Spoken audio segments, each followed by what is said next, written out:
If I ever took a loss, I learned a lesson. I won't ever think I'm.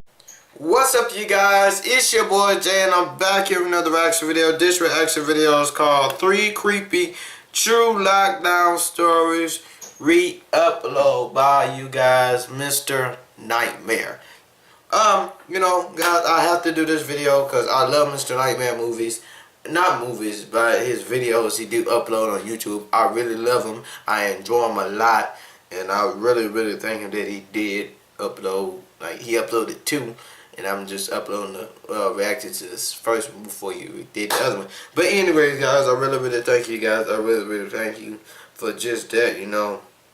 It's just amazing how we hit 600, guys. And, man... So, you guys, if you're new to the channel, guys, and you want to be part of the J Nation gang, the J Nation squad, because we're so cool and we just so crucial, we lit over here. So just go ahead and hit the subscribe button and the bell button, you guys. I would really appreciate you guys. I really thank you guys. We're still at 600 subs, you guys. So go ahead and subscribe and hit the bell button. And guys, let me know what you want me to react to you next, guys. So I will upload to you guys. Whatever y'all want me to react to, I will do it. Or a challenge y'all want me to do, or Q&A, whatever y'all want me to do, I would do it, you guys, just with you guys. So, you know, I have to do this video, and I'm going to do it for you guys. So, let's get into the video. Let's get into Mr. Nightmare video. Let's get it. Don't watch this at night if you don't want, like scary stuff. I have to turn my stuff down, because Story 1, okay.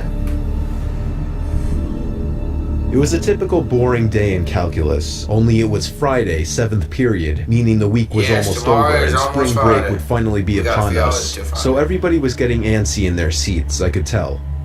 We didn't have a test that day like a lot of my friends did with their other teachers, so our teacher in the middle of class just decided to start playing games with us on Sporkle.com. He was a very laid-back teacher like that. As we were doing some brand logo quiz on Sporkle, I remember the exact moment it happened. Right after my friend answered a question, I remember the exact answer too, Adidas. The dean's voice came through the loudspeaker. He sounded panicked and frantic as he told all the teachers this was not a drill and to go into lockdown. What the world? I actually got the chills and I got goosebumps on my arms as our usually laid-back teacher too seemed panicked as he ran to turn off the lights and ushered us to the back corner of the room. We all sat in silence for about 2 minutes, and then the usual buzzing that came from a panel in the back of the room ceased, indicating that the school must have cut all the power. We all looked at each other, realizing this must be serious. A few more minutes of waiting later, we heard a man screaming at the top of his lungs coming down the hallway. 2 girls in the class actually started crying, which made all of us even more scared. As the screaming got closer to the classroom, the lunatic-sounding man started banging on the lockers while screaming, "I'll kill all of you." Oh no! It was at that moment that I started to fear for my life. My teacher shushed us as we all looked at each other to see our peers' reactions. The banging then moved from the lockers to our classroom door. And that's when one of the crying girls screamed no. The banging on the door only grew worse as the man started screaming, "Open up." 2 of the girls in the class were crying out loud now. It felt like an eternity that man was pounding at the door, but eventually he finally continued down the hallway, screaming like a mentally insane person until we could not hear him anymore. I'd say 10 minutes later, though it felt like half an hour given the situation, the dean came back on the loudspeaker explaining the situation, which was surprising for him to do. He explained that some apparently mentally unstable person entered the building and assaulted the woman sitting at the front desk, causing her to flee the building screaming, and staff wasn't sure if the man was armed or not. Now this was before the school had cameras or could afford proper security, so the school was wide open to something like this happening. The staff had done a sweep of all the hallways and classrooms and couldn't find him, so the dean instructed the teachers to resume teaching but to keep all the doors locked and to not let any students leave for any reasons. The most disturbing part, however, is that one of the janitors working the night shift found the man sleeping in one of the storage closets near the back end of the school, and according to rumors that were spread by my peers, sticking out of his pocket was a .44 Magnum. The janitor must have done something stupid to wake him up, for example, leaving the closet door open, because by the time a police officer could arrive on the scene, the man was gone. My entire class, as far as I know, to this day, has no idea if this man was ever found, but I like to think that right now, he's being given the proper help that he needs.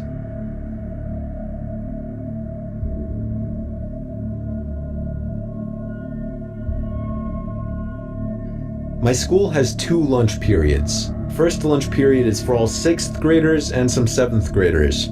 The second lunch period is for the other half of the 7th graders and all 8th graders.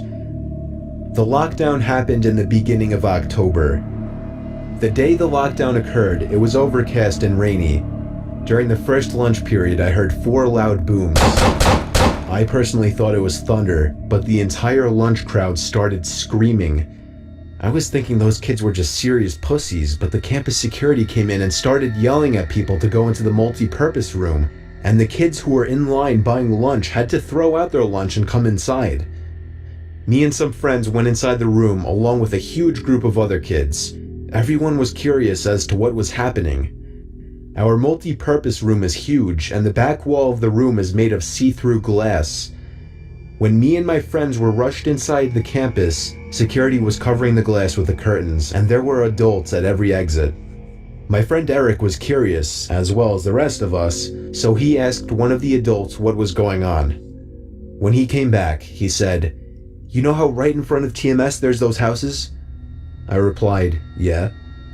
"There's this mentally disabled, crazy man that barricaded himself in front of his house, and he's threatening to commit suicide and kill the cops if he's evicted. He was walking around outside of school watching kids in a weird way," Eric told us. It turned out the man was also a registered sex offender, making matters worse. We were stuck in the multi-purpose room for a whole hour, taking up 2 periods. After the whole thing was settled, we were escorted to our classrooms one by one. I later found out that the man lives next to my friend Brandy, who told me about the previous Halloween when she saw the same man at his window cutting his arm and writing in his own blood, "Don't come here or I'll kill you," on his window. Of course, being Halloween, people, including Brandy, assumed it was just for the holiday. But after this horrific incident, we knew this man was mental, and we're glad he never got near us.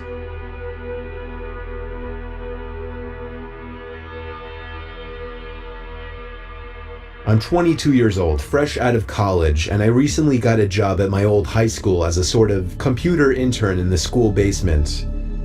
The basement of the school is very messy and disorganized, but there is a small 3-person office that's actually very nice down there.